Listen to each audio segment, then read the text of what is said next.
Hello friends, पिछली video में हम लोगों ने लिक्विडेशन ऑफ 40 को देखा, यानी उन स्टेप्स को देखा जिन स्टेप्स के थ्रू बलबन ने तुर्कन चहलगानी की पावर को ख़त्म कर दिया। लेकिन सुल्तान की पोजीशन और प्रेस्टीज को एलिवेट करने के लिए सिर्फ तुर्कन चहलगानी की पावर्स को ख़त्म कर देना काफ़ी नहीं था।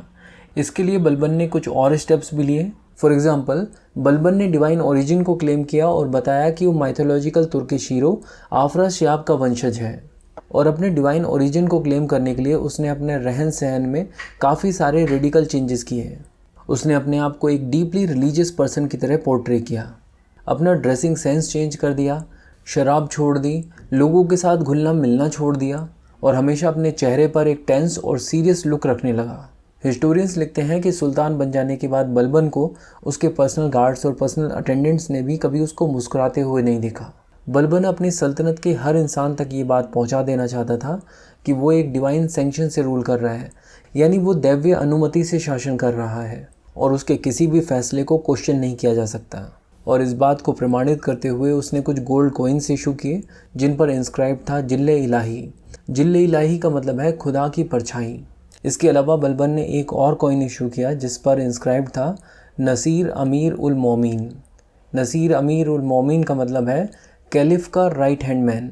ऐसी इंस्क्रिप्शन लिखवाने के पीछे बलबन का उद्देश्य ये था कि लोग इस बात को जानें कि दिल्ली सल्तनत पर बलबन का रूल बगदाद में बैठे खलीफा द्वारा भी ऑथराइज्ड है।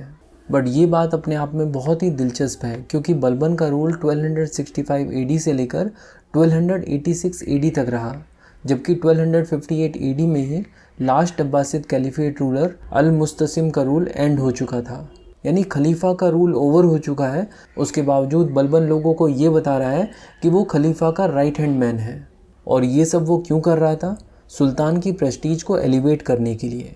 इनफैक्ट अपनी पावर और वेल्थ से जनता को और नोबल्स को इम्प्रेस करने के लिए बलबन ने एक पर्शियन फेस्टिवल नवरोज़ को इंट्रोड्यूस कर दिया। लेकिन सुल्तान की प्रेस्टीज को इंक्रीज़ करना है तो दरबार को भी ग्रैंड बनाना होगा।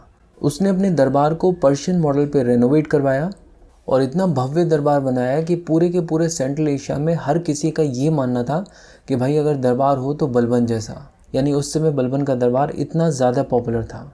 इस दरबार में उसका जो सिंहासन था वो एक ऊंचे प्लेटफॉर्म पर था। उसने अपने दरबारियों के लिए बहुत ही कड़े कानून बनाए थे। दरबारी दरबार में किस तरह के कपड़े पहन कर आएंगे ये तक भी डिसाइड कर दिया गया था। और नोबल्स के ऊपर अपनी सुपीरियरिटी को दर्शाने के लिए उसने सजदा और पैबोस जैसे कस्टम्स को इंट्रोड्यूस कर दिया था। यानी अगर बलबन सिंहासन पर बैठा है जो कि काफ़ी ऊंचा है और मंत्री को उसे सलाम पेश करना है तो उसे झुककर अपना सर ज़मीन तक लगाना होगा। इसे कहा जाता है सजदा यानी प्रोस्ट्रेशन। और अगर मंत्री बलबन के करीब है तो सलाम करते वक्त उसे झुककर अपना सर बलबन के पैरों में रखना होगा और उसके पैरों को चूमना होगा। इसे कहा जाता है पैबोस यानी kissing the feet of sultan. तो आज की इस वीडियो में हम लोगों ने उन तरीकों के बारे में बात की जिसके थ्रू बलबन ने सुल्तान की लो प्रेस्टीज की प्रॉब्लम को सॉल्व किया। Thank you so much for watching this video.